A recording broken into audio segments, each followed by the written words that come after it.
Okay, so I will read a little bit of the text from chapter 30, Course in Miracles, called The New Beginning, and introduction reads like that.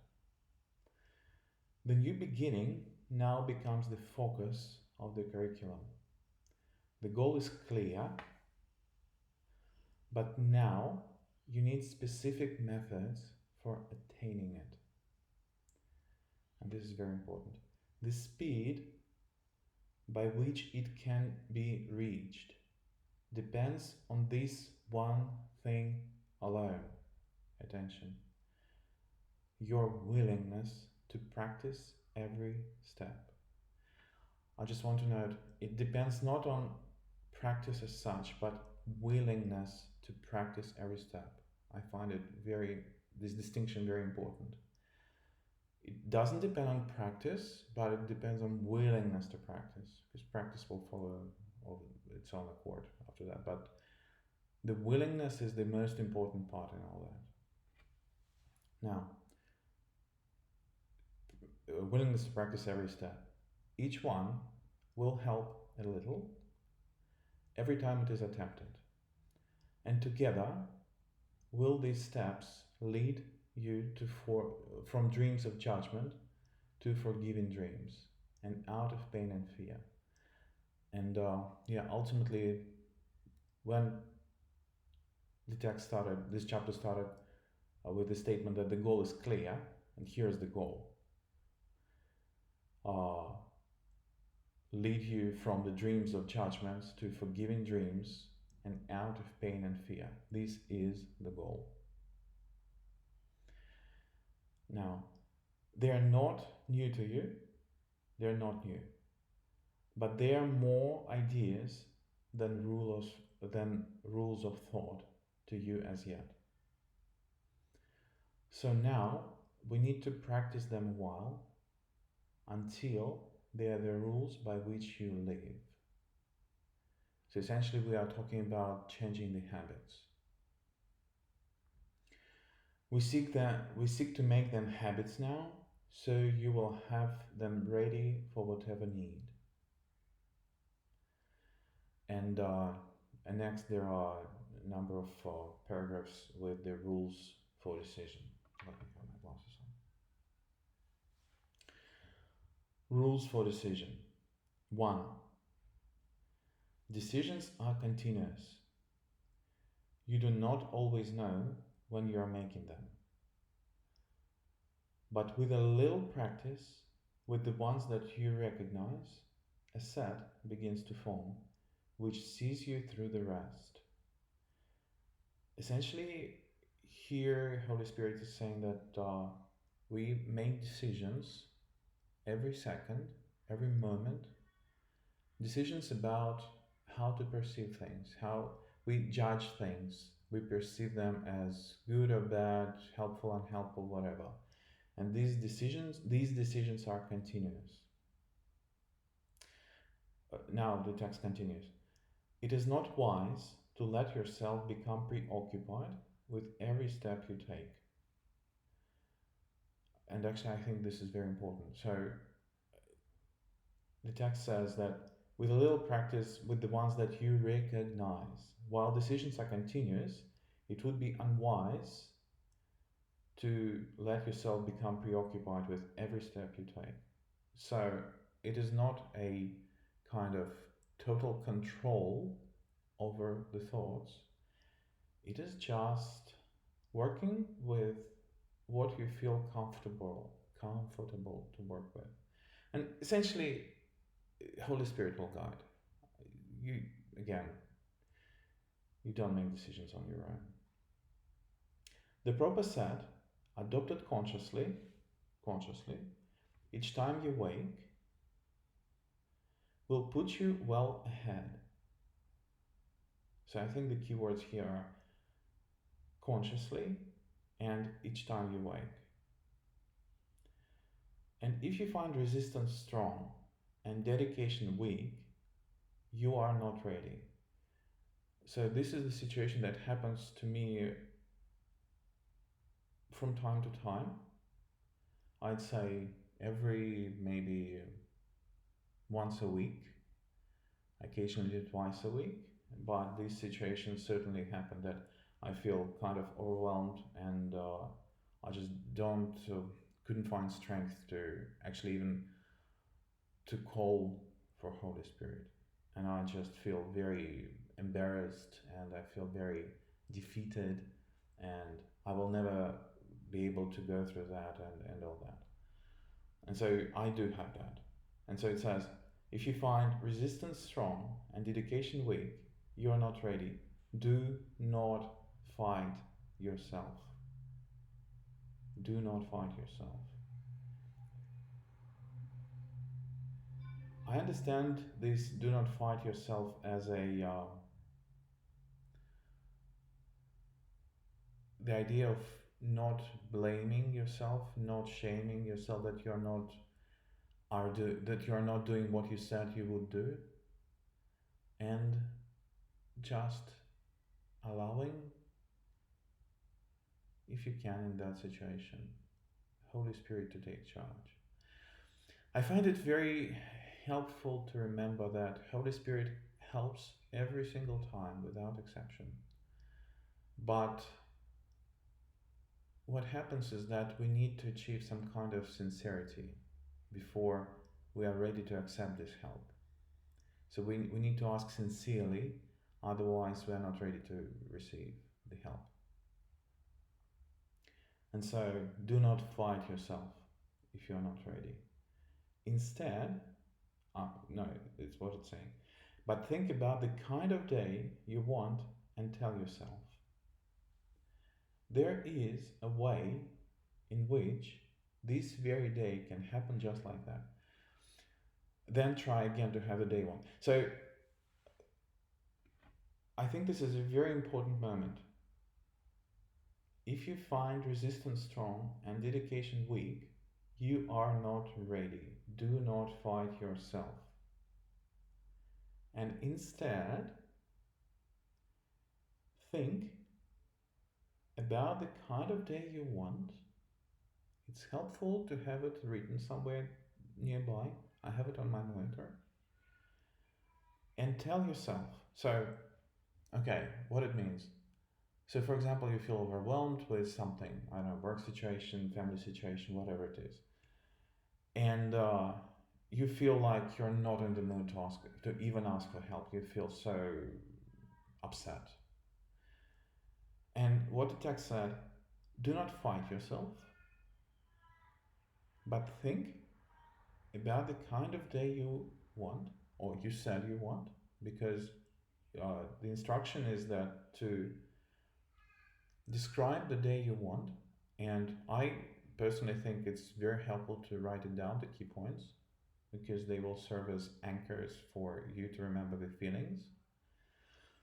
And it says, when you feel overwhelmed, think about the kind of day you want and tell yourself, there is a way in which this very day, meaning the feelings that you think that you said you want, can happen just like that. There is a way in which this very day can happen just like that. And so you kind of leave the psychological opening that it still can happen. And then try again to have the day you want. As I interpret it, it doesn't mean that try tomorrow. It means try right now to return to the feelings that you said, that you determined are the feelings that you want to feel during your perfect day. So it is very important. If you feel derailed, to remind yourself what the feelings you said you want to feel, and then try again to have the day you want. Right there, right then. As soon as you're determined, do that. Remind yourself what you said you wanted. Try to return to these emotions, to these feelings, and try again. And now there are series of steps in the text. Step one: the outlook starts with this, the outlook of the day. Today, I will make no decisions by myself. This means that you are choosing not to be the judge of what you do. But it must also mean you will not judge the situations where you will be called upon to make response. So once again, the outlook of the day starts with this. Today, I will make no decisions by myself. This means that you are choosing not to be the judge of what you do. This is actually very important. You are choosing not to be the judge of what you do. It means that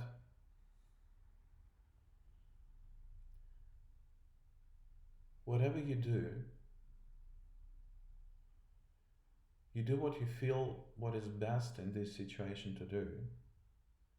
You do what you feel inspired, which is the same thing, to do. And you don't judge it as good or bad. You don't judge it as right or wrong.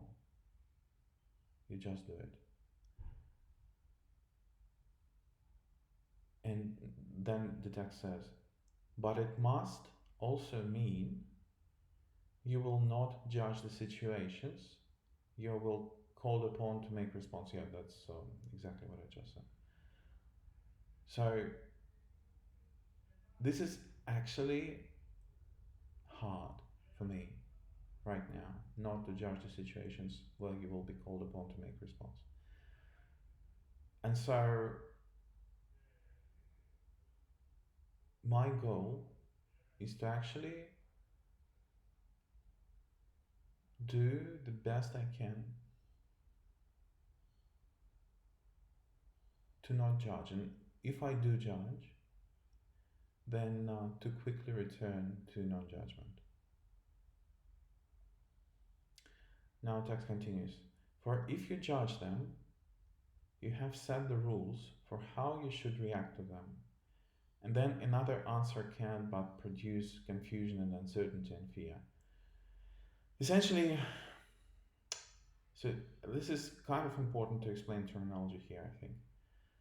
The Course says that everything that we experience is an answer to the questions that we have asked. And here it implies that, the text implies that we don't realize actually the question that we asked, but we nevertheless receive the answer, always, no exceptions. And depending on the question that we ask, we receive the answer. And it means that we kind of, our interpretation of what these situations are during the day will depend entirely on what we kind of expect it to be, what we consider it to be a good or bad or something. And this is the whole point, that the whole point of this exercise is to leave this judgment alone. So once again, for if you judge them, the situations, you have set the rules for how you should react to them. So essentially, you already set the agenda. You already kind of judged the situations in advance. And then another answer cannot but produce confusion and uncertainty and fear. So another answer, meaning the answer of the Holy Spirit. And if you expect the answer in your own terms, which is determined by the question you asked in the first place, then Holy Spirit's answer cannot but produce confusion and uncertainty and fear. So, how I read this, it is very important to realize that the answer that we ask, the question that we ask, it's kind of important to bring them to the awareness. Or alternatively, just say before each situation, I bless this entire situation and all the people who are involved in that, and I really wish everyone to have the best possible outcome out of this situation. That's my reading of this. Uh, Next paragraph. This is your major problem now, yes. You still make up your mind and then decide to ask what you should do. So this is exactly what I just said. So it says that you already make a decision how to react on the situation before you ask for help. And this is exactly the problem, because the Holy Spirit answers and you kind of don't want to hear this answer. You are resisting this answer, and yeah, it creates confusion, uncertainty, and fear. And so this is your major problem now. You still make up your mind and then decide to ask what you should do. And what you hear may not resolve the problem as you saw it first. So the Holy Spirit's answer will not be along the lines of what you thought the solution should be, and you will not hear the answer, or you will reject the answer, essentially. That's what it says. Now, this leads to fear because it contradicts what you perceive, and so you feel attacked.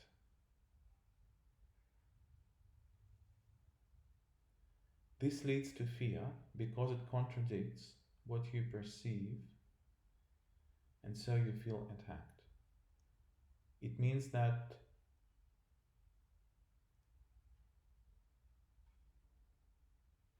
if you kind of set the agenda of the situation and you determined what is good for you, what is bad for you, is it good, is it bad, is it desirable, undesirable, whatever it is, if you set this agenda up front, you will not hear Holy Spirit's answer, and Holy Spirit's answer will contradict what you perceive, and because of that, you will feel attacked within this situation.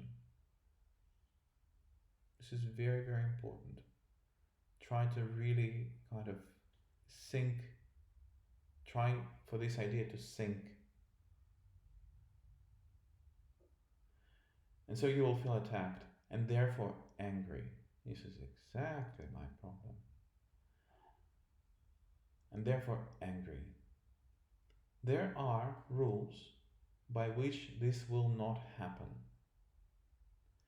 But it does occur first while you are learning how to hear. Isn't it lovely to know? I think it's absolutely lovely to know. And now, step 2. Throughout the day, at any time you think of it and have a quiet moment for reflection, tell yourself again the kind of day you want, the feelings you would have, the things you would want to happen to you, and the things you would experience, and say, if I make no decisions by myself, this is the day that will be given me. And so I have highlighted this entire passage, and for me it's very important. So first of all, throughout the day, at any time you have, at any time you think of it and have a quiet moment for reflection. So for me personally, it means that I have to plan for it. I have to have reminders. I have to have some kind of time that throughout the day, like I usually do 15-minute intervals from 6:45 in the morning to 10 p.m. that I when I hear this signal and it occurs to me, okay, so now it is the time to practice a little bit. And so what the text says at these moments, so the text says that at any time you think of it and have a quiet moment. So theoretically, you should you should not use timers. You should think of it on your own. But yeah, I have to admit I'm not disciplined enough, and I use timers. Yeah, and I'm not hard on myself. It's not every 5 minutes; it's every 15 minutes.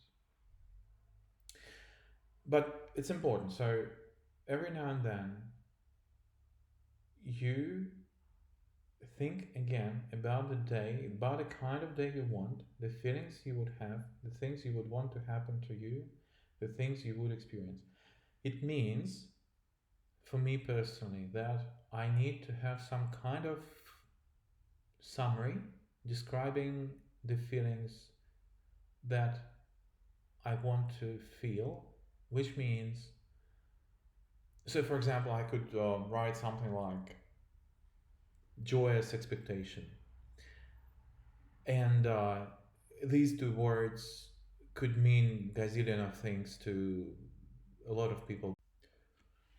But yeah, so for me, it means very specific thing, and I just write something that is meaningful to me, and that I remember reading Joy's Expectation. I remember what exactly the feeling is, and yeah, so this instruction means to me that I need to have certain summary written somewhere.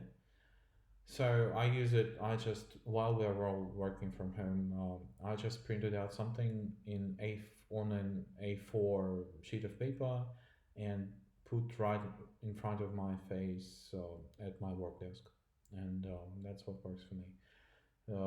Yeah, you can have all kinds of things for yourselves.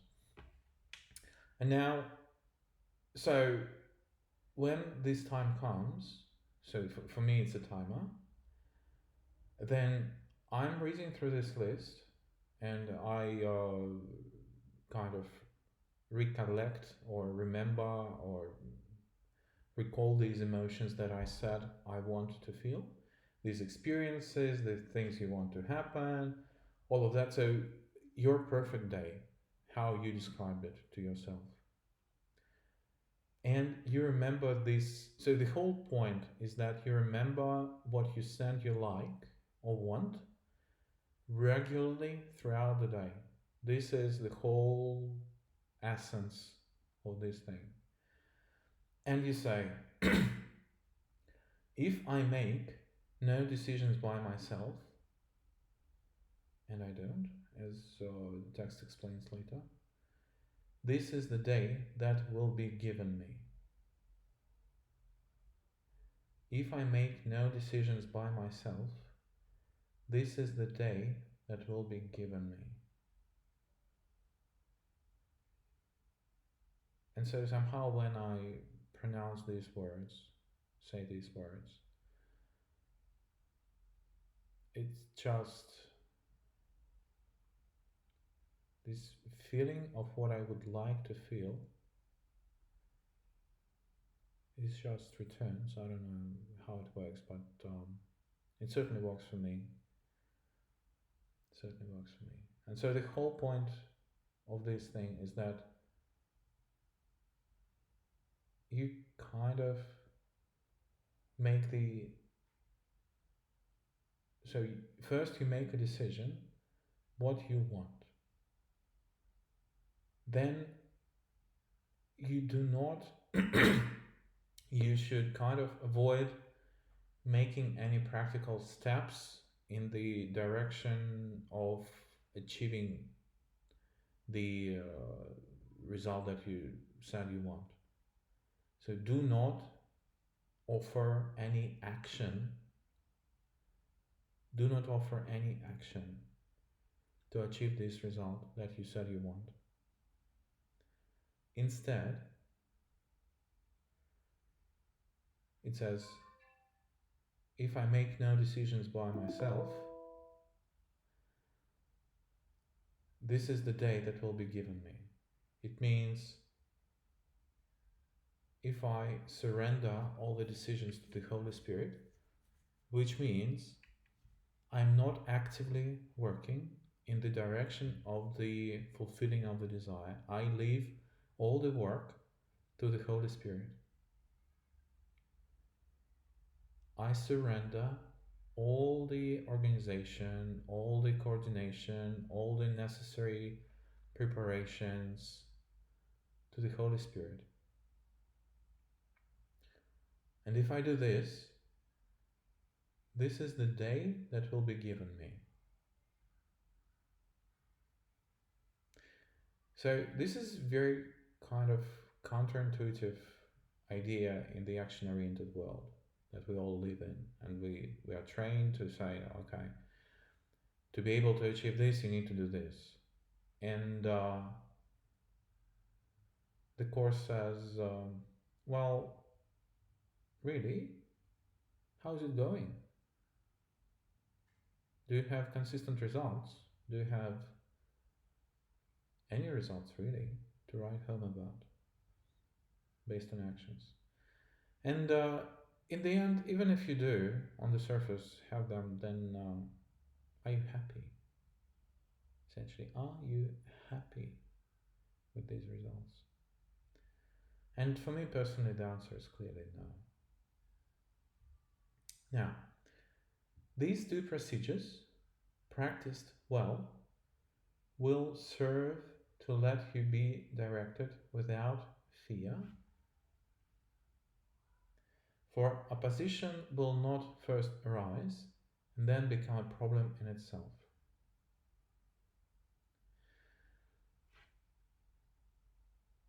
So, the main thing about this paragraph for me is these two procedures. First procedure is today I will make no decisions by myself. This is kind of in the morning or whenever your day begins. And second one is if I make no decisions by myself, this is the day that will be given me. And before saying that, you are remembering the kind of day that you want without offering any action.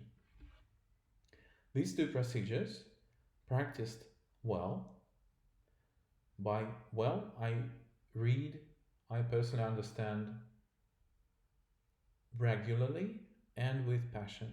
So, honestly, passionately, without reservation. Practiced well. That's what it means for me right now.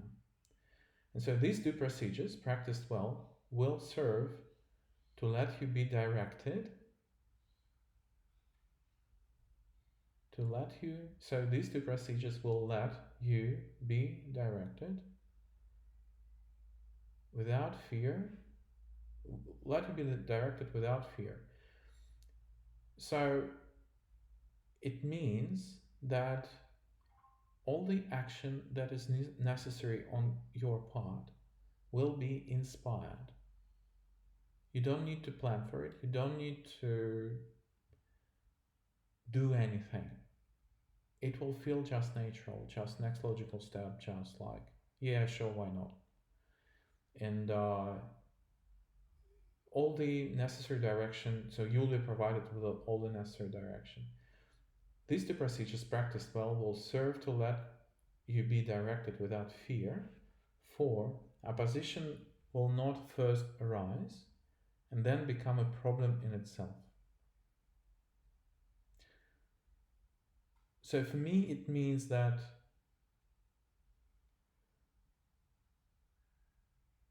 for opposition will not first arise. In this context, I understand the word opposition as resistance. And so the idea is that if you do these two procedures, then, and you do them practiced well, then there is no room for resistance. If you practice them well, and if you say, "This is the day I want," and "Dear Holy Spirit, I offer everything, I surrender everything, all the action, all the preparation to you, please inspire me." And the text says that if you do that honestly, practiced well, then the opposition will first not arise and then become a problem in itself. Isn't it nice? I think it is. So, this is the path without the resistance. So, essentially, you surrender all resistance. And also, it means that Holy Spirit will work around all your resistance buttons. It will, the inspiration that it will offer will not require, it will not trigger major resistance. And even if it could theoretically feel like a, I don't know, dangerous area or something, you will come to this point. So Holy Spirit will give you some piece of information, some piece of advice.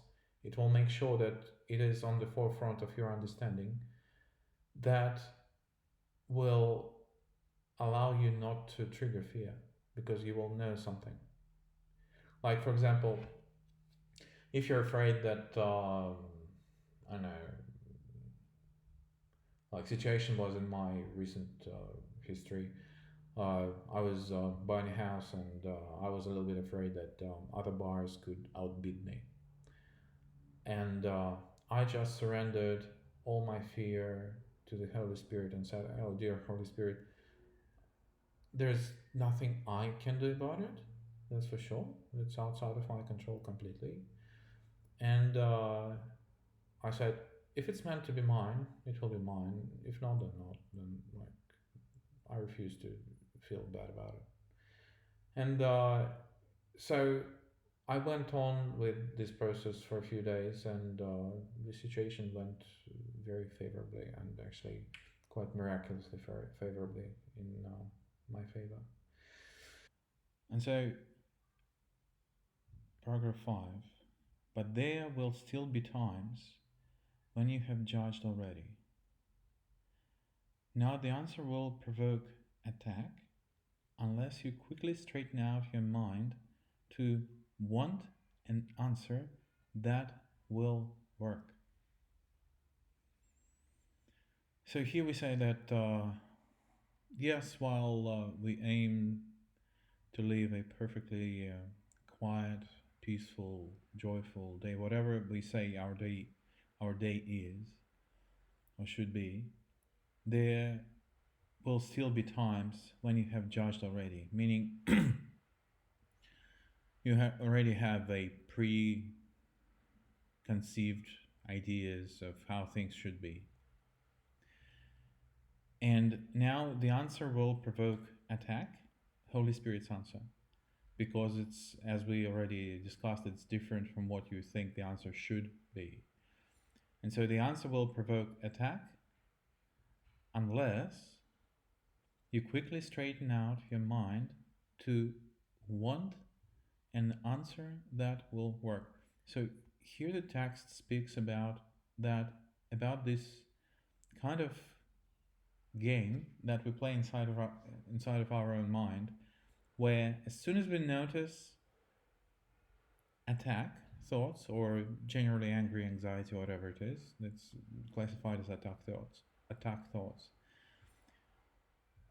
it makes sense to quickly straighten out our minds to want the answer that will work. So essentially, we need to switch from wanting the things the way we want to wanting the answer that will work. It implies that everything that we think we want, this is not what we want, it won't work. Now, be certain this has happened. This is criteria. Be certain this has happened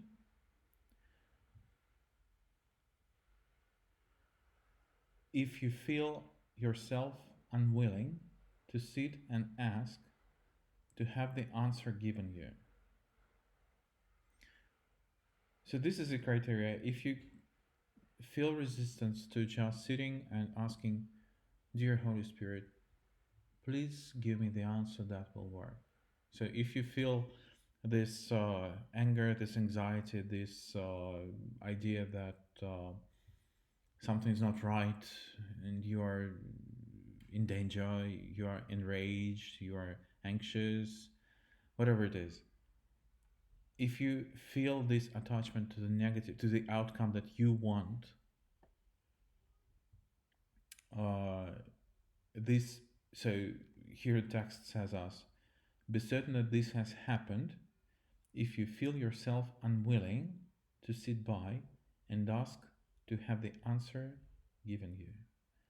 So if you, it's not your natural reaction to just sit and say, oh, hey, Holy Spirit, I really think that I need an answer.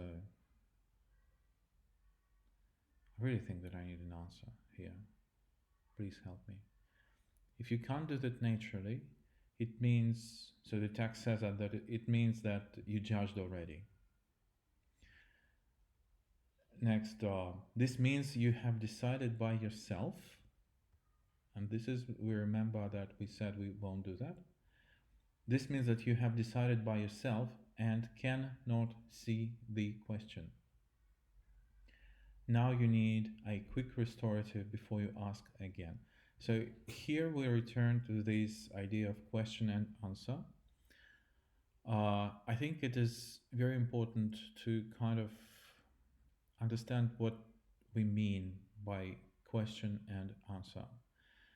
So the way I understand it, I'm not pretending to be that I know exactly what it means, but my understanding what it means is that the answer is our anxiety, our unwillingness, our attachment to the negative idea, essentially. So, example, let's say I'm going on the street and I see someone and I don't like him or her. I don't like the way they're dressed. I don't like the way they have their hair styled. I don't like their whatever, how they walk, how they look, what's their age, whatever it can be. And when we say, I feel anxiety, this is the answer. And so the text said, this means you have decided by yourself and you cannot see cannot see the question. So when I feel anxiety, this is the answer. But what the answer to what? What question should it be so that the answer is like that? It took me a little bit of my time to actually dig into that and try to understand what the text means even. And my current understanding is that the question is our request to the universe, utterly unconscious. We don't realize that we ask for that. And that, let's, in this example, the anxiety, or like we don't like someone that walks in the street. So this feeling of unlike, that I'm not liking how someone looks, this feeling that I don't like this situation or this image or whatever it is the answer. So what is the question that has an answer like that? And so the logical question would be something like, I want a proof that I'm better than them. So if the question is, I want a proof that I am better than them, them, doesn't matter who. And so if the answer is my perception that I don't like them, they're someone walking on the street. And so this answer would satisfy my request or question in courses terms, to find a proof that I'm better. And so the idea is that we don't really realize that we kind of submit these requests to the universe. They are utterly unconscious and very subtle. And I find it really important to understand this concept of question and answer. So if answer is what we experience, especially something that we, well, it doesn't even matter if we like it or not. If the answer is what we experience, then what is the question, right? So if my question is, I want to have a joyous expectation, and I'm going on, like, I don't know, another example is walking. I walk a lot, and I'm walking on the street, and I'm just excited. I bless everyone, and I see how lovely the houses that I'm passing by, and like the river is just gorgeous, and the clouds and the sky, and the weather, the wind, everything is just perfect. And so this is the answer for the request or question that I want to feel good, I want to feel happy, I want to feel these kind of experiences. And if I have an experience or an answer in causes terms that I don't like something, or even stronger emotions, I would really like to avoid something, I have an anxiety about something, that something could go wrong or bad or whatever, then this is the answer. But to what question? And so I think it is very important to understand that this exercise effectively asks you to dig out all these questions, because you would inevitably be faced with the reality of the answer in the form of negative emotions like I don't like, I hate, I whatever. You all know, like, you all know these emotions that are specific to you. And so this exercise actually requires to look at the questions that caused all these answers. And I find it really fascinating because it's just something that is super easy even to understand. And you normally don't have such a, you just couldn't dive, you just don't have access to all these requests that you pose. They are subconscious. You you can't really do anything about it. It's not that you can in this case, because the several paragraphs ago we emphasized that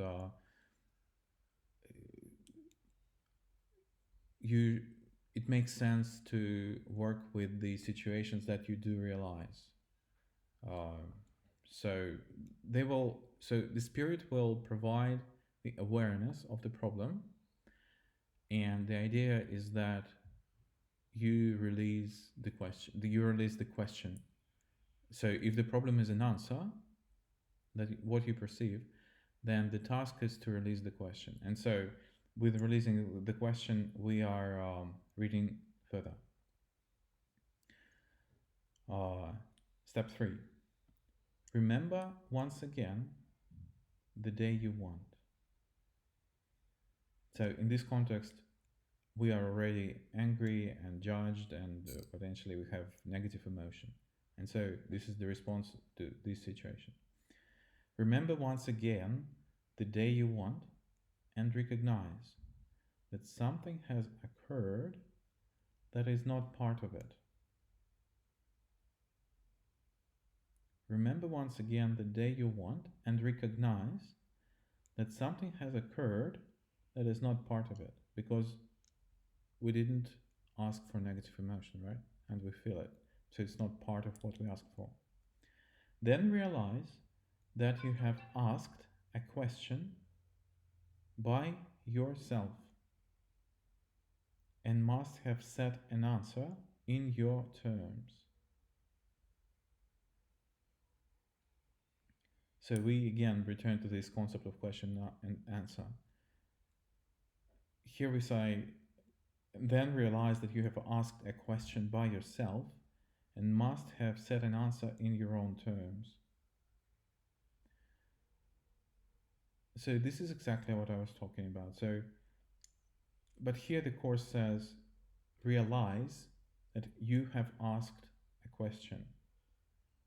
And I think this is really important point, that you accept the accountability, the responsibility for your experiences. And because you don't realize the question frequently, or almost always, then it means that you accept the effects, you accept that you are the cause of the effects that you experience or experiencing at the moment. And so then realize that you have asked the question and must have set an answer in your terms. And this is exactly what we discussed already. So if you set an answer in your terms and the Holy Spirit provides you his own answer, then you have a conflict, anger, and attack, essentially. And then say, I have no question. I forgot what to decide. So this is effectively a declaration that there is, you don't understand what's going on. And you admit that you do not understand what's going on. You don't understand what was the question that you asked that provoked such a reaction, so, such an experience. And so, and then say, I have no question. I forgot what to decide. This cancels out the terms that you have set and lets the answer show you what the question must have really been. And this is extremely important. By observing the negative emotion, by observing the what appears to be a negative situation in some way, even mild negative situation like irritation, mild irritation. The text says, you observe the text describes that you observe this effect or answer, but what caused it? And so this cancels out the terms that you have set, because previously we said, I have no question, I forgot what to decide. It means that you are no longer seeking the answer in your terms. You no longer, you kind of release this resistance and release this conflict. I have no question, I forgot what to decide. This cancels out the terms that you have set and lets the answer show you what the question must have really been.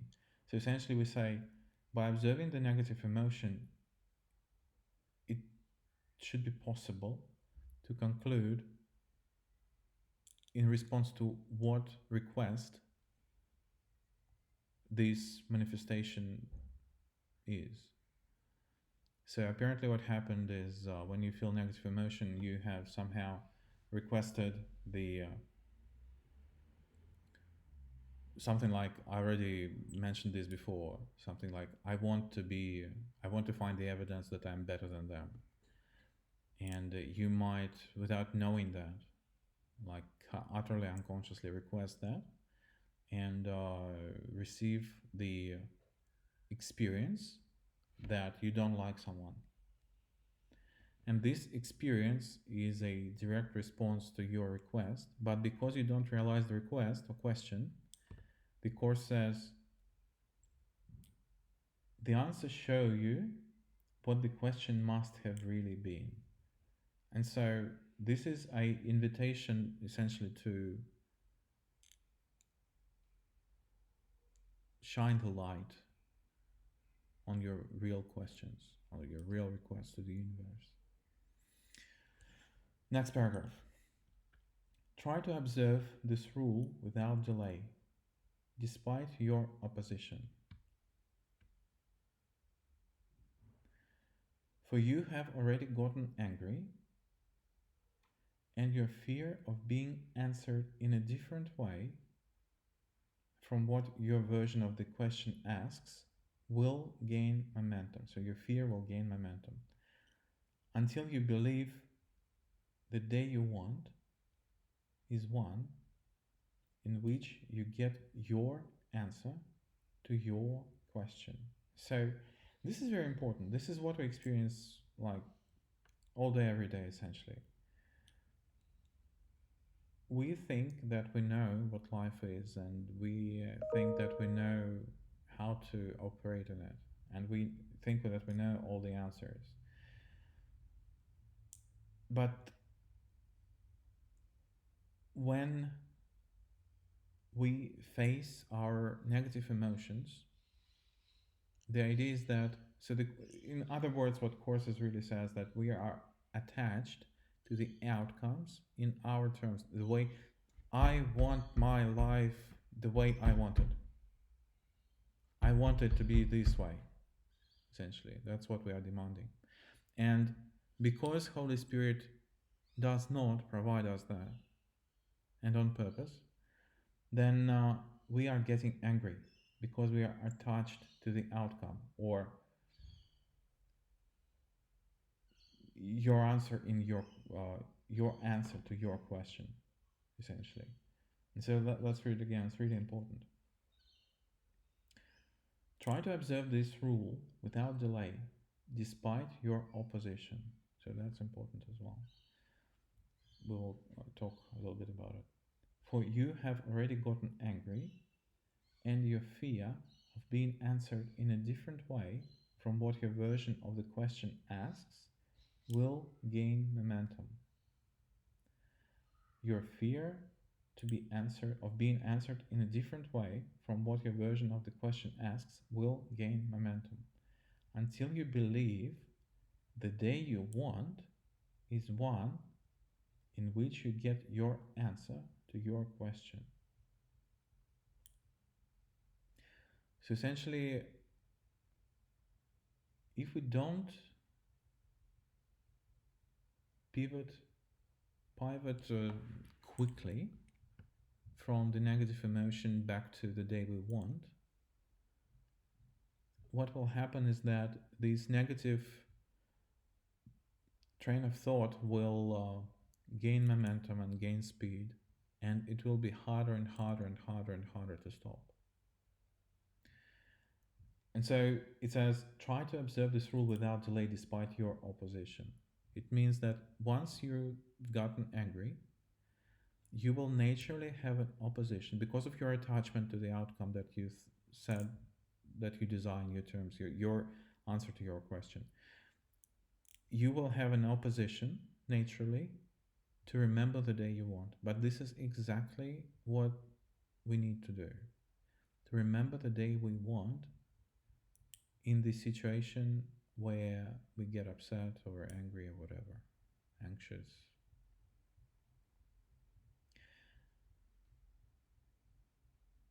Gain momentum until you believe that the day you want, so this fear will gain momentum until you believe that the day you want is one in which you get your answer to your question. So essentially, if you don't stop it soon enough,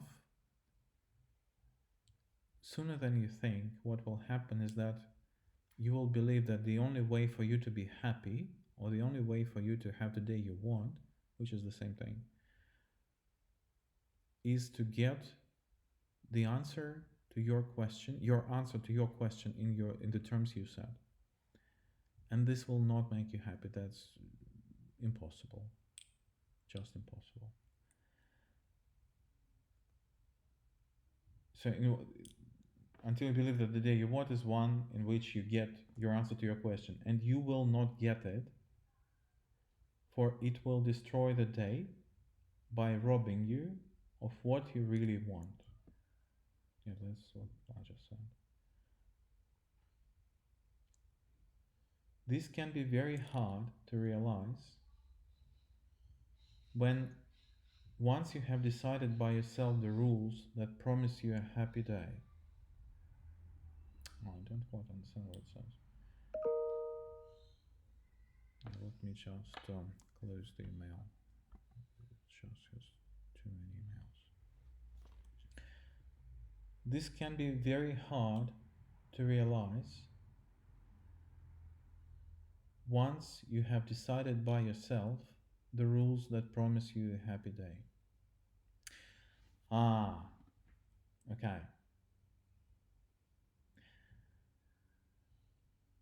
So let's return back a little bit. Until you believe that the day you want is one in which you get your answer to your question, and you will not get it, for it would destroy the day by robbing you of what you really want. So essentially, by setting the asking for your question, your answer to your question, the text says it will destroy the day by robbing you of what you really want. So it says that what you're asking is not what you really want, and yeah, at least to me, it's absolutely obvious. And this can be very hard to realize once you have decided by yourself the rules that promise you a happy day. So if we make our own decision what happy day is like, it is hard to realize that receiving your answer to your question, as Course puts it, will destroy the day by robbing you of what you really want. So if I the text is really clear, but if I could just a little bit paraphrase here, I'm probably just explaining to myself really. It could be very hard to realize that answering the question, your question, and getting your answer to your question will destroy your day. Yet, this decision still can be undone by simple methods that you can accept, which is really reassuring because I don't know how about you, but I'm asking for my answers to my questions all day long, every day. And this is exactly what I seek to change by doing this. Step 4. If you are so unwilling to receive, you cannot even let your question go.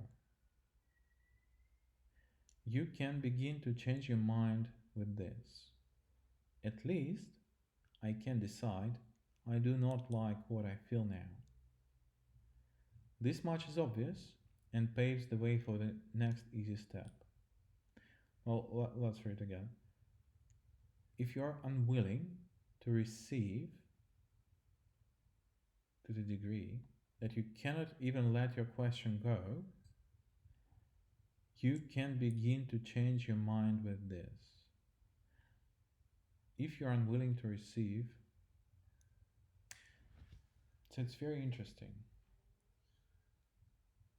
So it says, if you can't even let the question go, so let's go a little bit back and consider once again what question and answer is.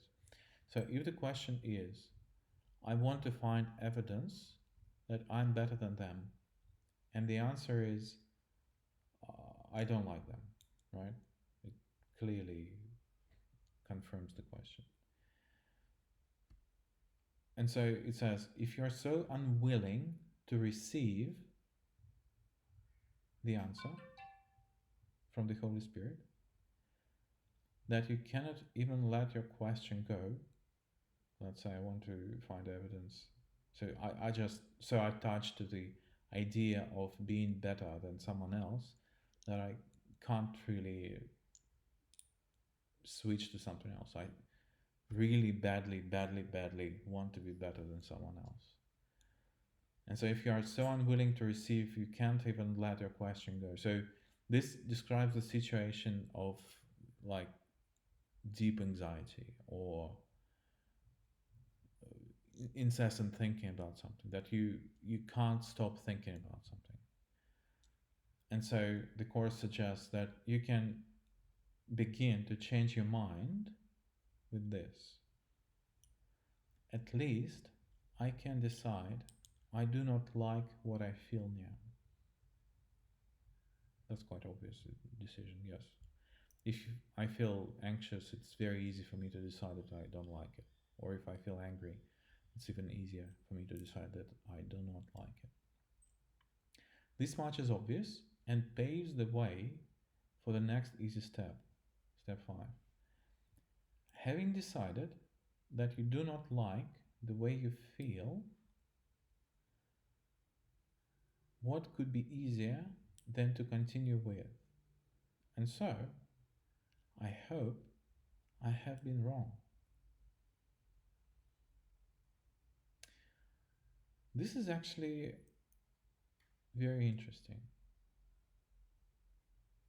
So here text implies that the whole point of this whole conversation that we have is that we had an implicit desire to be right. And so here we say, well, I don't like what I feel right now, right? And so probably it doesn't make sense to insist on being right if it doesn't feel good, right? So at least it would be absolutely obvious question for me. And so I hope I have been wrong. And so the question really is, it's like the choice between being right and being happier, really. And while it's a little bit laughable, and I laugh certainly about like you can certainly say this to someone who is in a difficult, who is facing difficult decision. Do you want to be right or happy? Right, and this implies a little bit of kind of attitude. You can't have everything at once. But here's exactly the same thing. You can't have at once ego being right, or your idea about something being right and correct, your idea about your own happiness, more specifically in this case, and be happy. These are incompatible. And the course suggests what could be easier than to continue with. And so I hope I have been wrong. This works against the sense of opposition. So you stop arguing with Holy Spirit sensor because you realize that what's the point? If I end up feeling unhappy or I don't know, whatever it is, then what's the point of being right if it leads to unhappiness? And so, yeah, this works against the sense of opposition and reminds you that help is not being thrust upon you, but is something that you want and that you need because you do not like the way you feel. So it kind of opens the way of accepting Holy Spirit's answer. Accepting and the phrase, and so I hope I have been wrong, is kind of opening a psychological door for us to accept happiness instead of insisting on being right. And says, reminds you that the help is not being thrust upon you, but is something that you want and that you need because you don't like the way you feel. This tiny opening will be enough to let you go ahead with just a few more steps. With just a few more steps, you need to let yourself be helped. Now, you have reached the turning point because it has occurred to you that you will gain if what you have decided is not so. Until this point is reached, you will believe your happiness depends on being right. Oh, this is so important. Until this point is reached, you will believe your happiness depends on being right. But this much reason have you now attained. You would be better off if you were wrong. Oh, I'm so looking forward to that. Step 6. This tiny grain of wisdom will suffice to take you further. You are not coerced, but merely hope to get a thing you want. And you can say in perfect honesty, I want another way to look at this.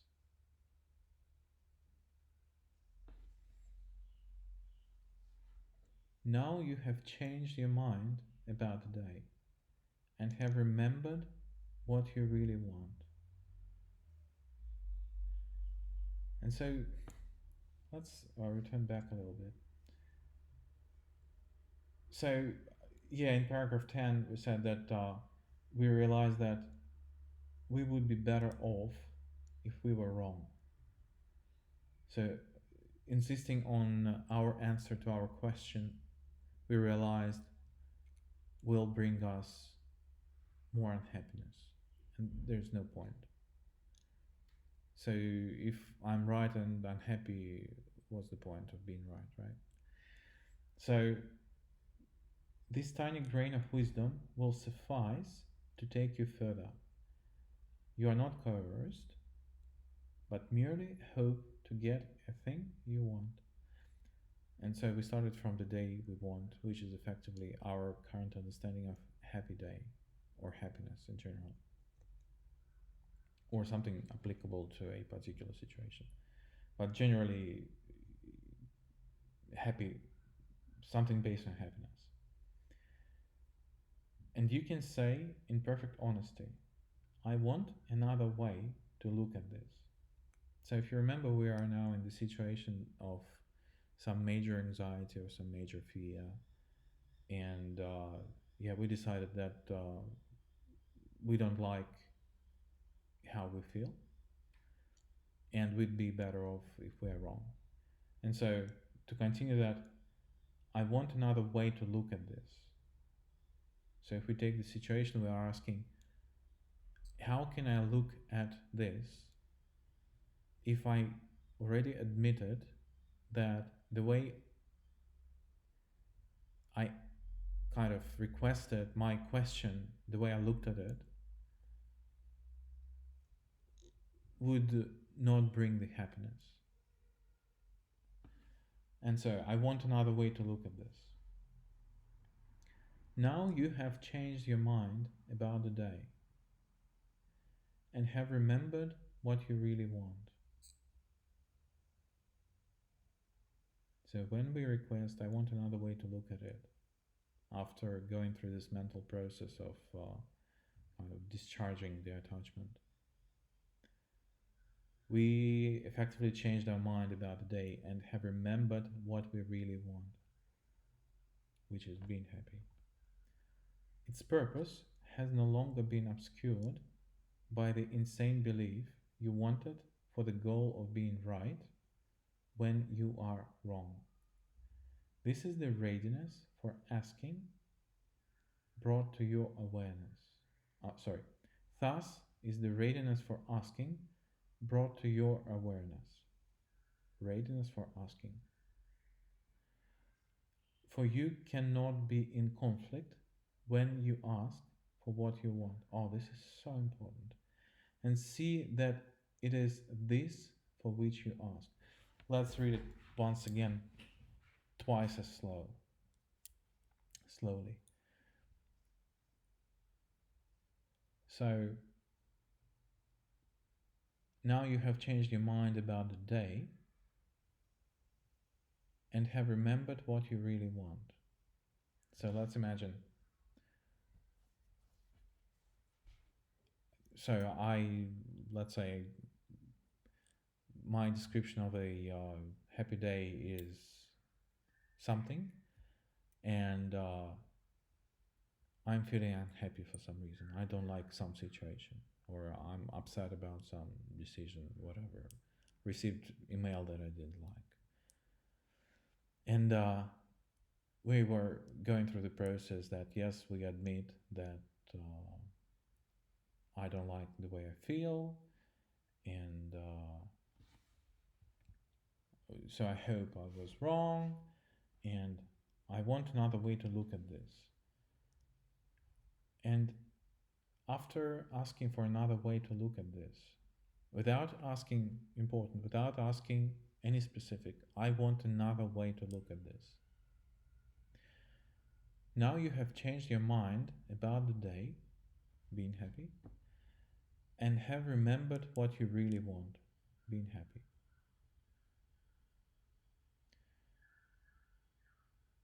Sorry. Now you have changed your mind about the day, meaning the situation which brought some feelings of upset, and have remembered what you really want, being happy. Its purpose has no longer been obscured by the insane belief that you wanted for the goal of being right. Its purpose, which means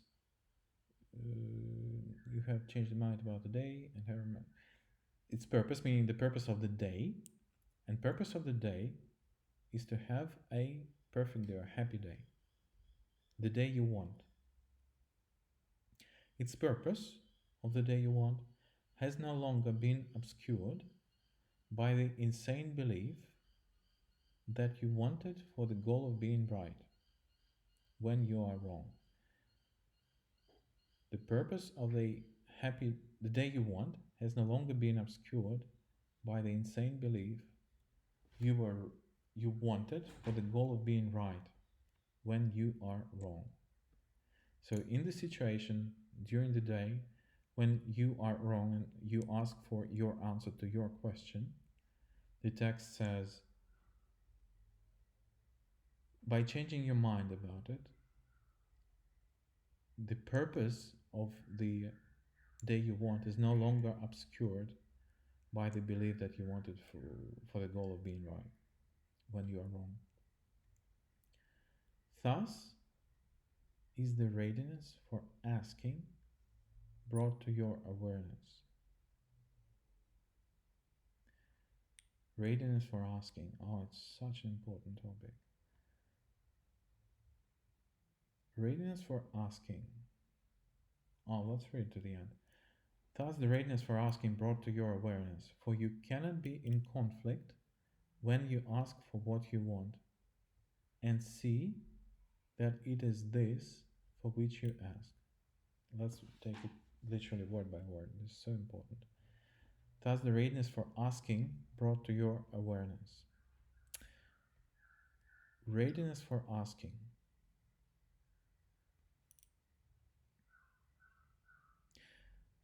The way I understand it, readiness for asking is a unconflicted state of mind or set of beliefs, you name it, about what you want. Readiness, you ask every second, and unless you have unconflicted set of beliefs about what you want, you will always ask with a conflict as a component of your request, and therefore you will receive the answer with the same component of conflict. Yeah, I feel this is a little bit difficult to even explain. So let's say I want money and I believe there is not enough, right? And so I say, in this example, the day I want is have more money, and but I do not believe to that there's enough, and so this belief of not enough money is my constant request, is my constant question to the universe. And the universe says, all right, there's a request, there's an answer that will satisfy your question. Uh, there is not enough money. Oh, look here, there is even more not enough money. Oh, look here, there's completely not enough money. And you see more and more and more and more evidence of not enough money because, as we just saw, we ask for it. Even if we don't realize, frequently we don't realize it at all. But by observing what we experience, we could deduce what the question was. And so, thus is the readiness for asking brought to your awareness. We just discussed that. For you cannot be in conflict when you ask for what you want. This is exactly the example that I provided right now. And see that it is this for which you ask. Let's read it again. For you cannot be in conflict when you ask for what you want, and at the same time see that it is this for which you ask. Essentially, what it says, if you are in conflict about something, it is impossible to see evidence, unconflicted evidence about it in your life, and you can't really. So, when with this example of not enough money, what happens is that when you observe the events that trigger your perception of not enough money, oh, he doesn't have enough money, and she doesn't have enough money, and they are very, very poor. This triggers your strengthening of your belief of not enough money, and so it's self-reinforcing perception. And then the course says, thus the readiness for asking brought to your awareness because you can't be in conflict and see that it is this for which you ask.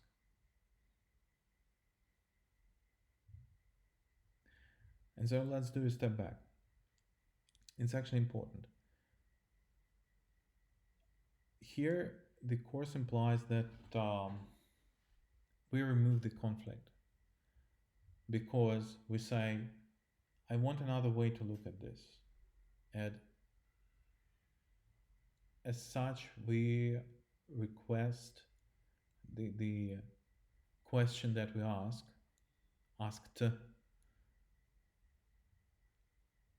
we kind of withdraw from this question, and therefore the answer no longer applies. And therefore, we kind of remove the conflict between Holy Spirit's answer and the answer that we are ready to receive or want to receive. Because we asked for a different way of looking at this. Therefore, we're asking for a different answer. And therefore, we are, well, not getting rid of, but we are removing our attention from the question. We're stop asking the question, so to speak. For you cannot be in conflict when you ask for what you want and see that it is this for which you ask.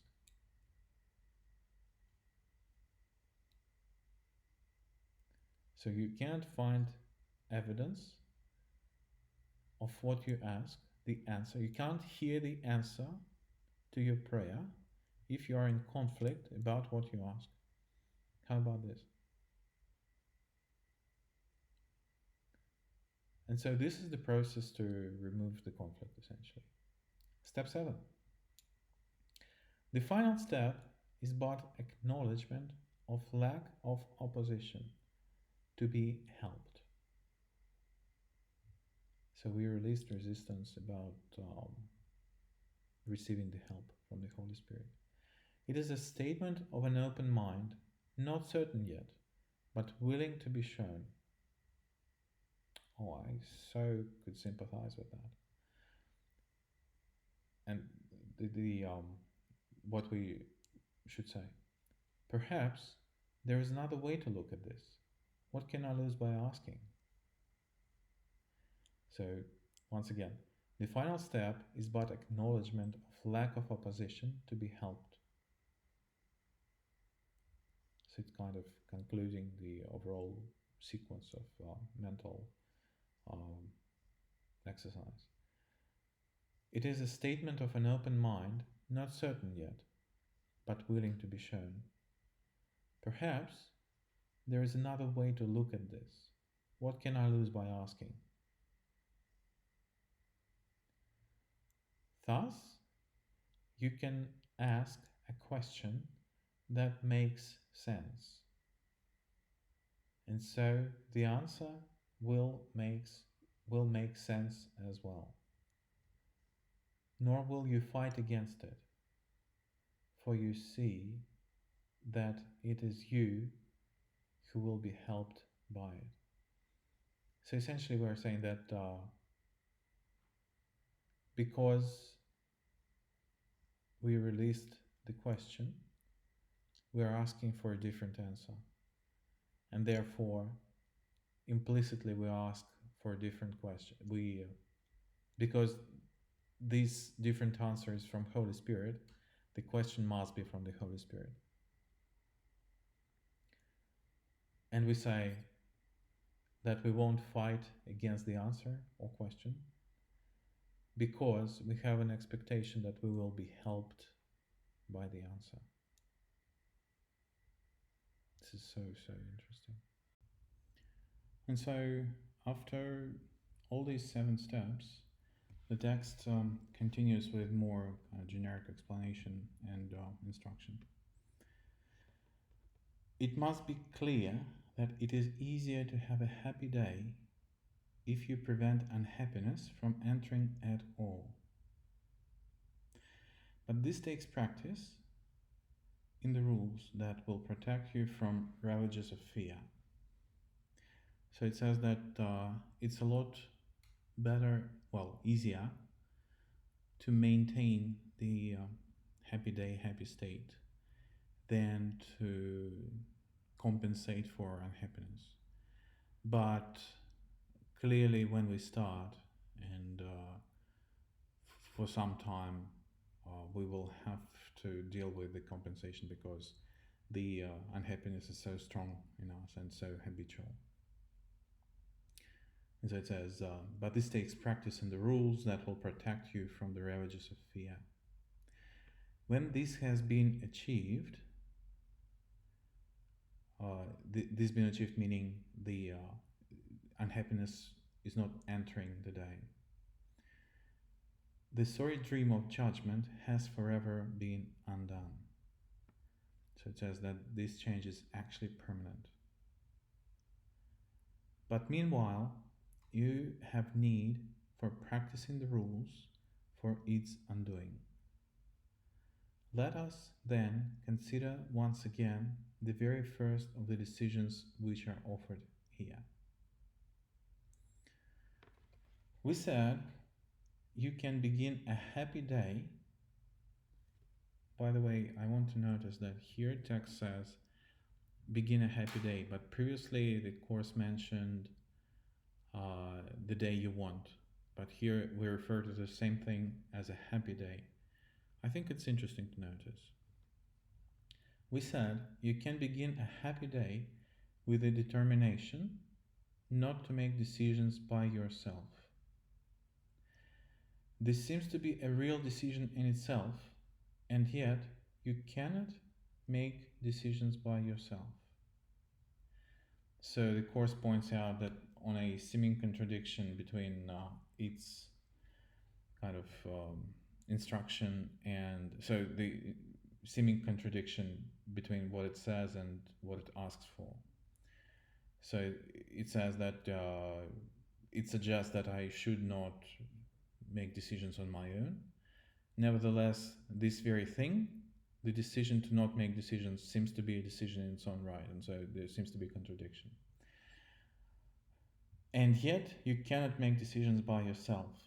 The only question really is with what you choose to make them. That is really all. The first rule then is not coercion, but a simple statement of a simple fact.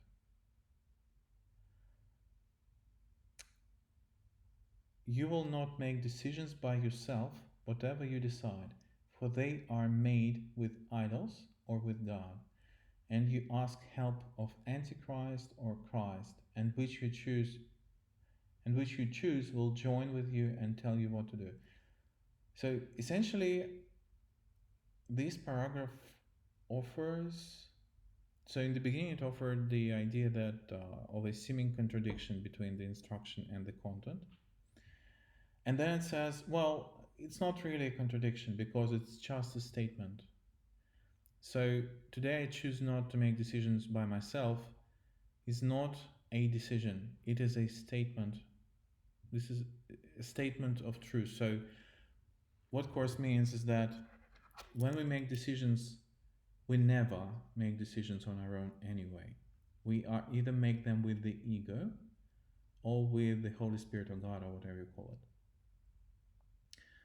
And therefore, I will not make decisions by myself becomes a simple statement that is already true. And so it is not a decision, it is just the text offers to notice that it's already in place. And yet you can't make decisions by yourself. The only question really is with what you choose to make them.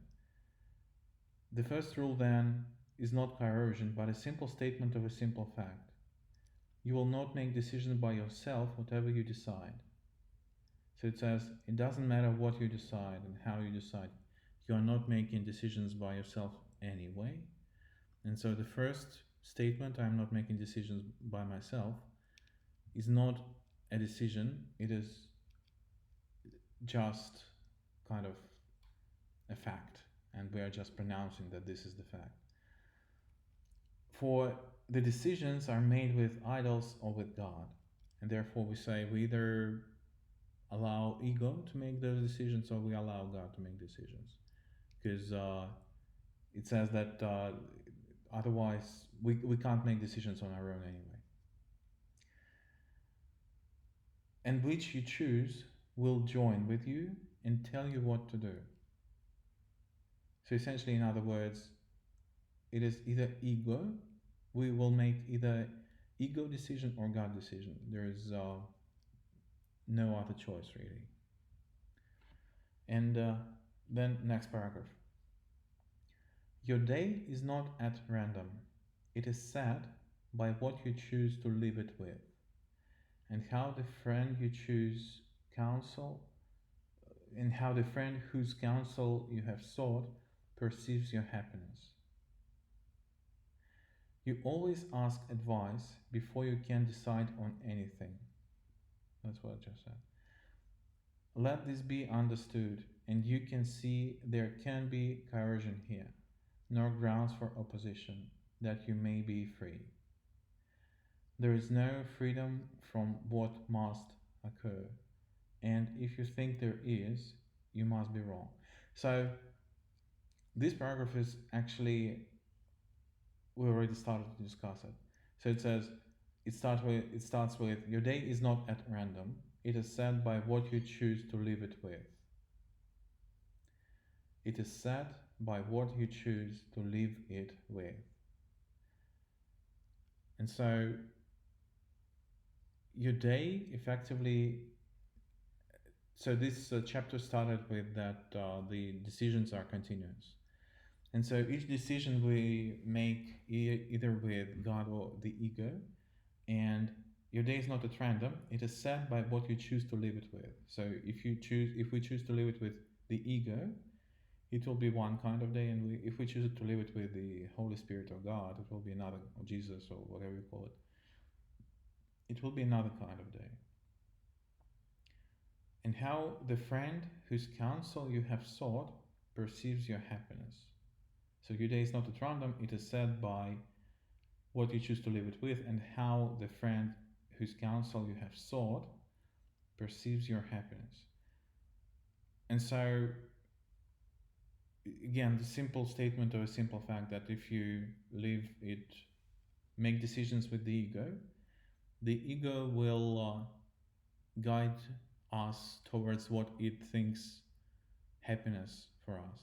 And if we make decision with the God, the decision will guide us towards what God thinks is happiness for us. That's pretty simple. You always ask advice before you can decide on anything. And here it reinforces that I will not make decisions by myself, saying that it is not possible indeed. You always ask advice before you can decide on anything. So implicitly you ask advice either of the ego or the God uh, before making any decision at all. Let this be understood, and you can see there cannot be coercion here,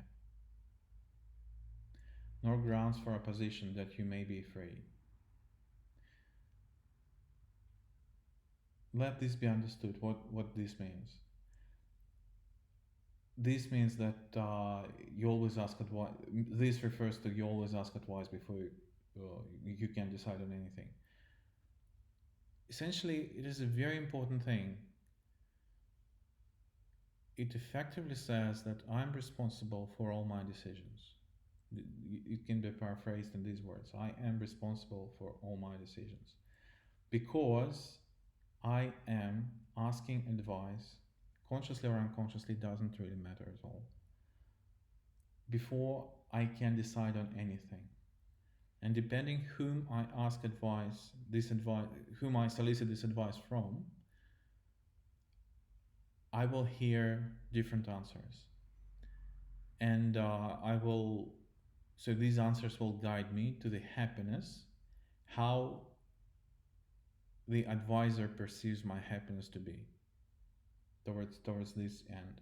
And so the ego will guide towards fear and death, and God will guide towards happiness and joy. Let this be understood, that you always ask advice before you can decide on anything. And you can see there can't be any coercion here. What it means is that because I ask advice before I decide on anything,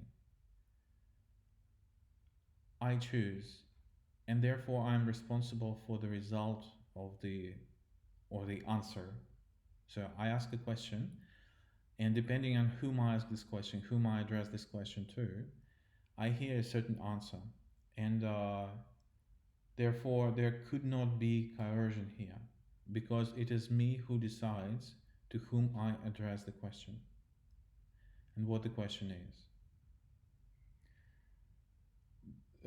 Can't be any coercion here, nor grounds for opposition, that you may be free. If I accept that, in other words, if I accept that it is me who decides with whom I make decisions, it means that all the consequences of these decisions or experiences of my life, day to day, second to second, there is no coercion because it is me who chooses that. Unconsciously, subconsciously, whatever, doesn't matter. It doesn't remove the responsibility from me that I don't realize it. There is no coercion, no grounds for opposition that I may be free. So it it states that the choice is still free. However, because majority of my decisions are made subconsciously, it doesn't perceive it can be perceived as true freedom, but nevertheless it is the true freedom. So I can truly decide whom I ask, whose advice I'm asking. Um, and therefore, there is no grounds for opposition that you may be free. Small footnote here that it's probably worth noting that the whole purpose of this exercise, these 7 steps, is to actually obtain this freedom, to gradually redirect the questions from one advisor to the other. This is the whole point of this exercise. And so it says that, nevertheless, even though you don't realize it, even though it's not intentional, it is still our choice and our responsibility. Although, if it's subconscious, it's not really a choice. This is not a choice that we actually exercise, and so there's no freedom in that.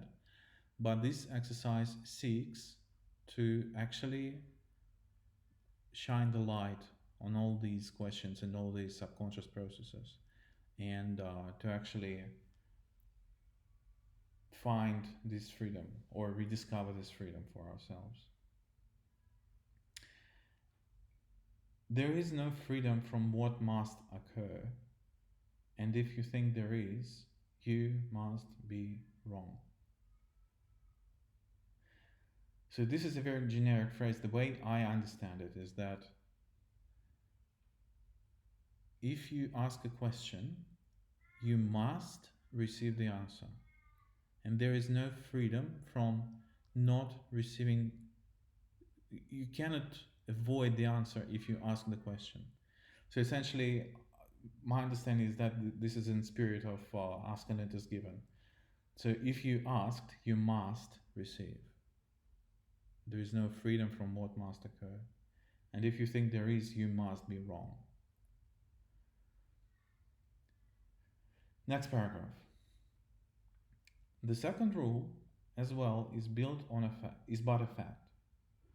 You and your advisor must agree on what you want before it can occur. It is but this agreement that permits all things to happen. Nothing can be caused without some form of union, be it with a dream of judgment or the voice of God. So, yeah, let's look at it a little bit closer. The second rule is, as well, is but a fact. So again, when we say second rule, let's return to the second rule. Rules for decision, rule number 1, rule number 2.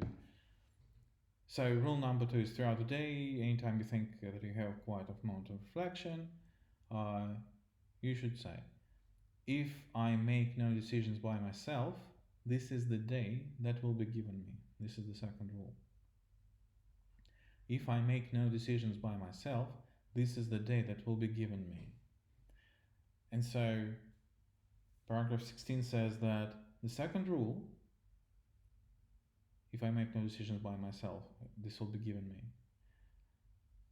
As well is but a fact. So it's also not a decision, it is a fact, pretty much like the first rule. For you and your advisor must agree on what you want before it can occur. So the way I interpret it is that when you ask a question, in the sense that we discussed before, what question and answer are in this context, when you ask a question, your advisor, the ego or the God, will answer, and the way you will perceive this answer. So actually perception is the answer. And so your perception will be in alignment with the principles of the advisor, or with the idea of the advisor about our happiness. And so if we ask for ego's interpretation, or in these terms, if we ask question, if we ask Antichrist the question, then the perception of the answer will be aligned with the ideas of the Antichrist. Or if we ask the Christ, then the answer, the perception of the answer will be aligned with the ideas of the Christ. And so, for you and your advisor must agree on what you want before it can occur. So let's say, I'm just thinking about the example. Let's say, I don't know, very simple example. I want more money. And when you ask the ego interprets it as a not enough money. And you will see not enough money everywhere. If you ask Holy Spirit interprets from the position of abundance. So ego's position is lack and limitation, and so ego will respond in the spirit of lack and limitation, and the Holy Spirit will respond in the spirit of abundance. And so if you ask Holy Spirit, I want more money, so Spirit will answer, your perception will be that there is more than enough, and here's money, here's money, here's money, here's money, here's money. And so this agreement is in effect, for you and your advisor must agree on what you want before it can occur.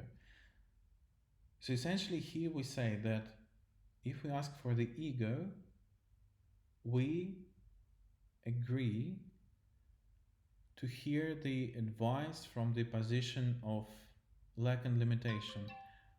And we know, we kind of accept this even before we hear the answer.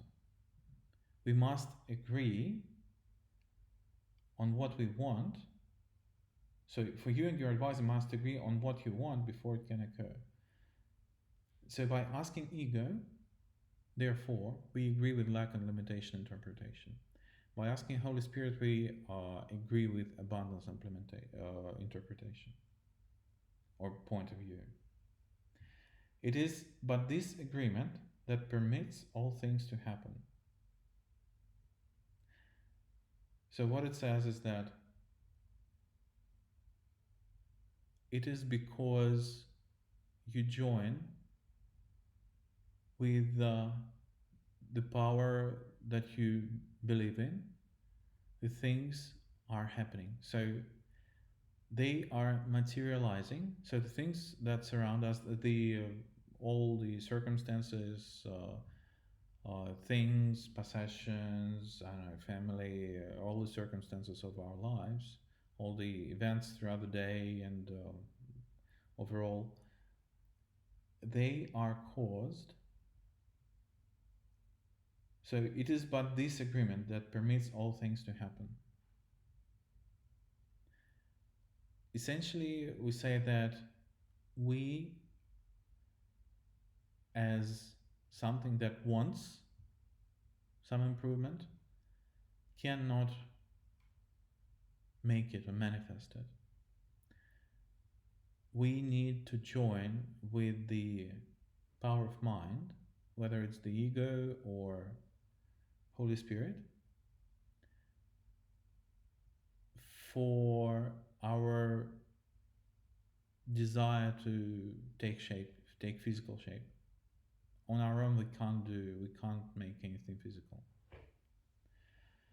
And therefore, it says, it is but this agreement that permits all things to happen. So if we ask the ego, and therefore we agree with all the ideas of death and limits and smallness and separation and so on. Everything that we manifest with the ego will inherit all these properties, and there is no workaround.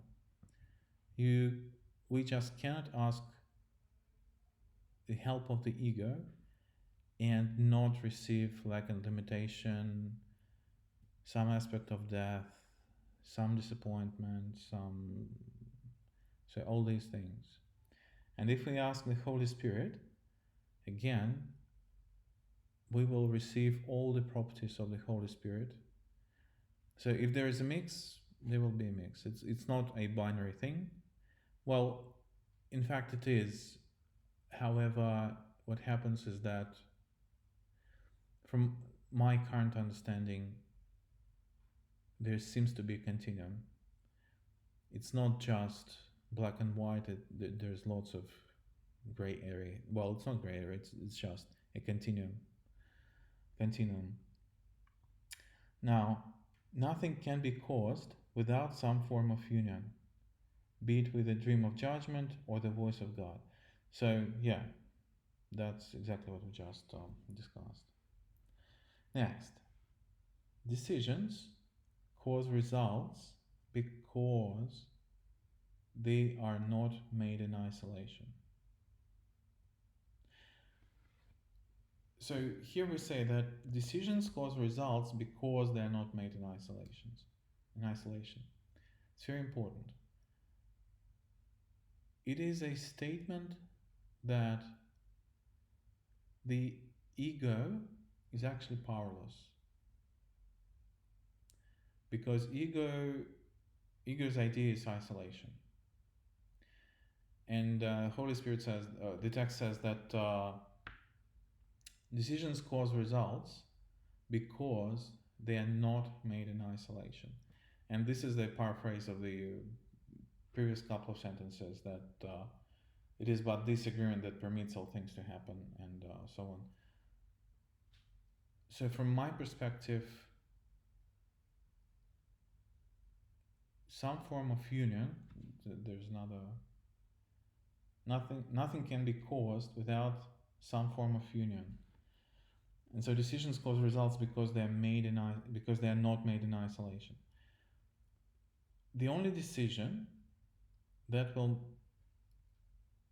have any real effect must be a joint decision.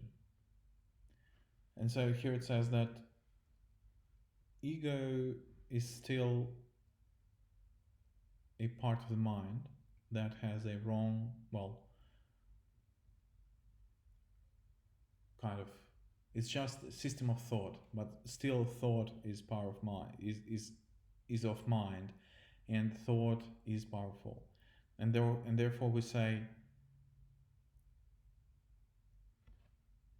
so in some other part of the text it says that the thought and desire could join in a powerful stream that could literally move mountains, something along these lines. Don't quote me on that. And so here we say that all the decisions cause results because they are not made in isolation. So we for decisions to have effects, we need to join with a thought of either ego or God. So essentially, without having this union of thought, or I will give an example at the moment, nothing could happen. And this is exactly why lots of prayers are not answered. I will explain in a second. So, from my experience, what happens, this is more along the lines of ask and it is given thing, which doesn't contradict the course at all. There's a chapter in course section, cause and effect. And so this is again the example of when we say, well, let's talk about money again. I want my money, right? And then if we join with the interpretation of the ego, we will have a continuous kind of stream of ideas that I don't have enough money, he doesn't have enough money, she doesn't have enough money, government doesn't have enough money, these workers are underpaid, and so on, so on, so on, so on, so on. If we join, so essentially, this is the interpretation. I want my money as a statement of lack. This is the ego interpretation. And Holy Spirit's interpretation is abundance. So I want my money, here's money, here's money, here's money, here's money, here's money. Here's more money, here's unexpected money, here's whatever.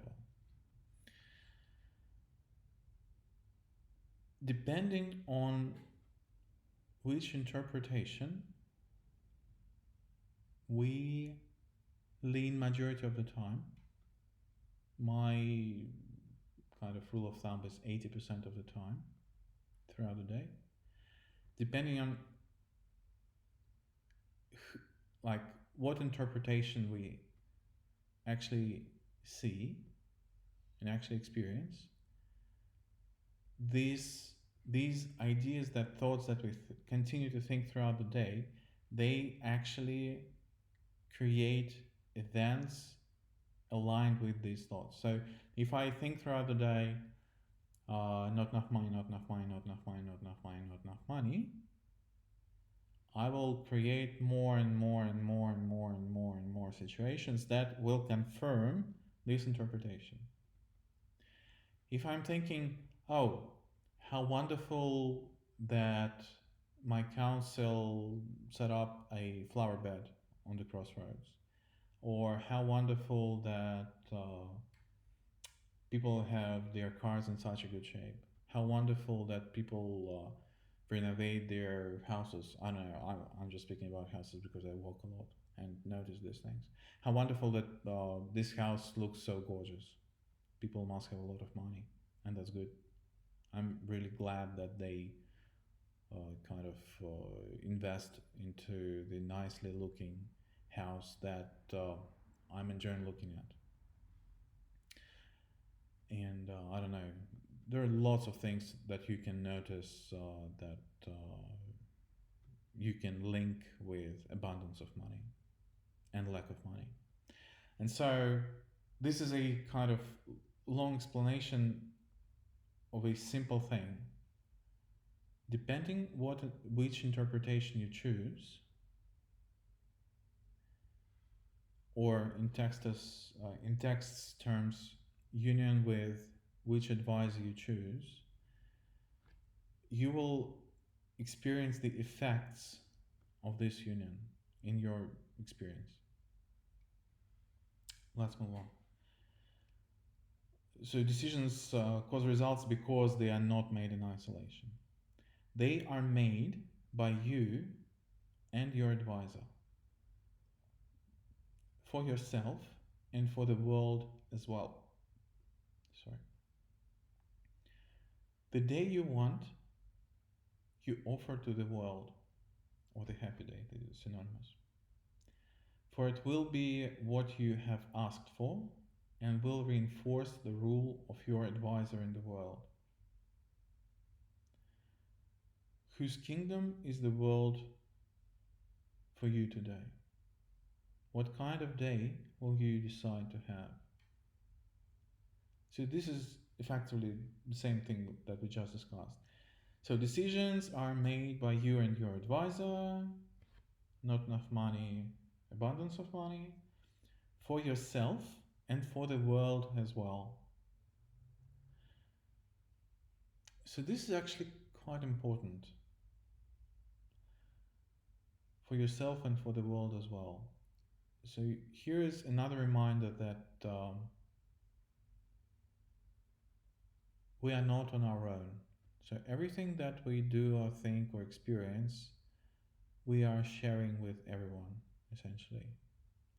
This concept is a little bit, it requires a little bit kind of thinking or digesting for it to, for, for us to comprehend it. And I couldn't claim that I fully understand, fully and totally accept it, but I kind of accepted that if I have a good mood, I'm thinking about it this way. If I have a good mood, I'm lifting the mood of the entire humankind a little bit. And you can notice it if you have a good mood and someone has less than good mood, and you could actually like influence the mood of the other person to become better. And so because you are joyful and happy, uh, this person has a chance to actually lift his own mood if he wasn't happy. And so the decisions are made by you and your advisor for yourself and for the world as well. The day you want, you offer to the world, for it will be what you have asked for and will reinforce the rule of your advisor in the world. So once again, the day you want, you offer to the world. So essentially, it is the reference to the that all of our minds are joined, and our experiences we in fact share. Although this is a deeply kind of suppressed idea that we are really afraid to look at, but nevertheless, I believe this is true. We all share our experiences at some level, deeply subconsciously. The day you want, you offer to the world. And so the day you want means happy day, or like in other words, the happy day you offer to the world. So when you have a happy day, the whole world benefits from you having a happy day. This is actually very important to understand. This really helps. Um, for it will be what you have asked for and will reinforce the rule of your advisor in the world. For it will be what you have asked for and will reinforce the rule of your advisor in the world. So the happy day, again, it says, the day you want you offer to the world, it will be what you have asked for. So again, our day, our experiences, our minute to minute experiences are the answer to the question that we ask. And also, it is important whom we ask this question, whom we seek advice from.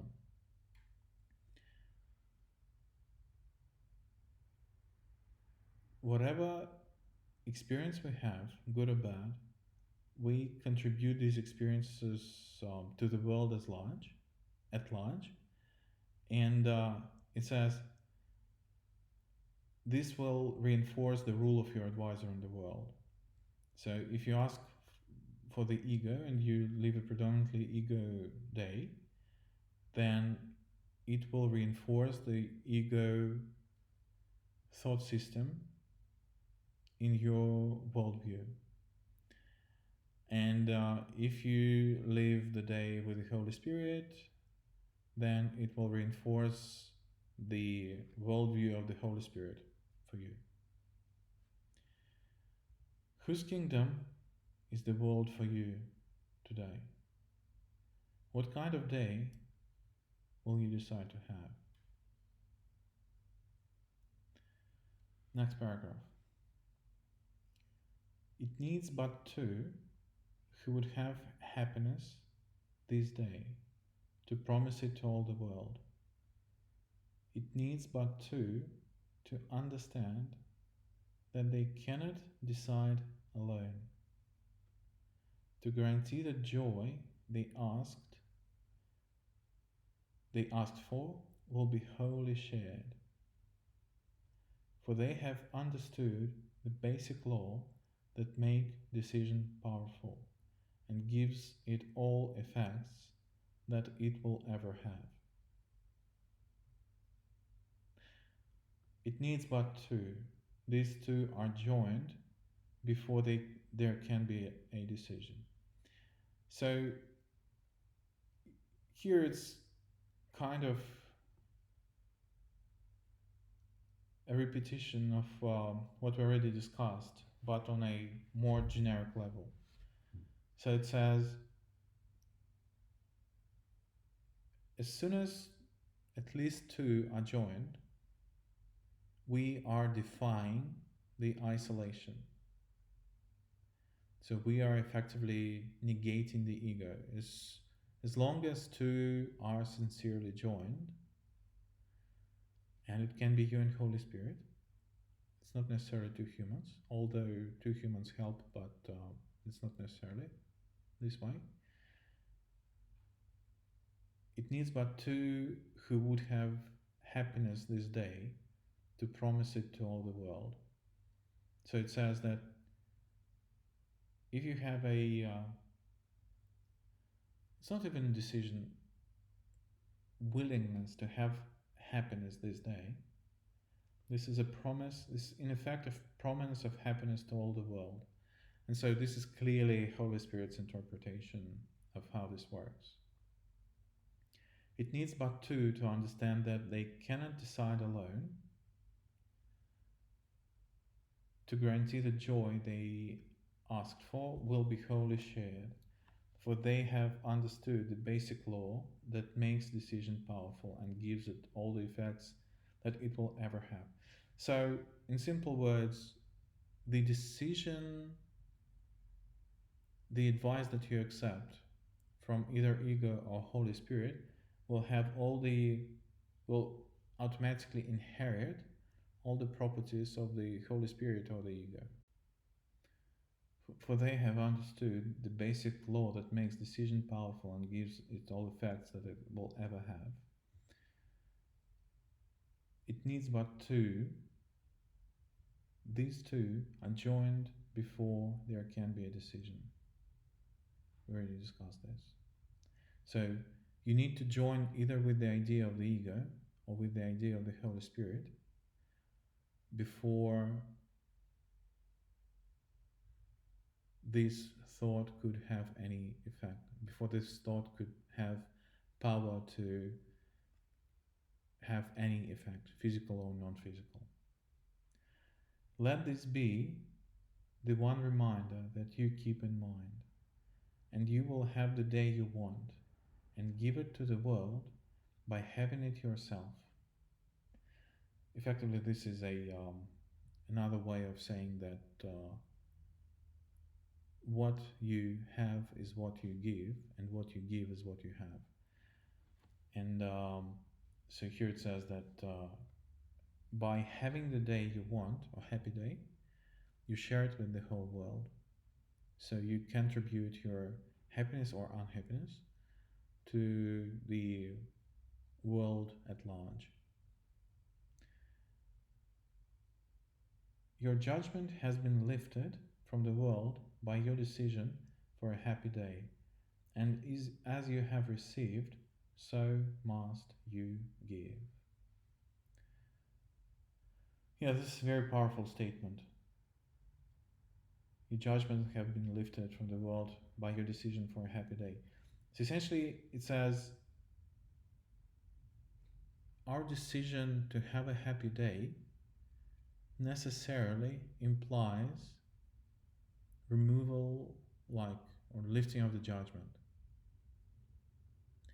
Meaning that we don't condemn the situations. We don't try to imply meaning of the situations that we're in.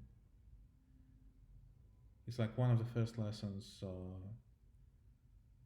I don't know what anything means. I don't know what anything is for. I have assigned all the meaning to everything that I see and these things. And so essentially, this is part one of chapter 30.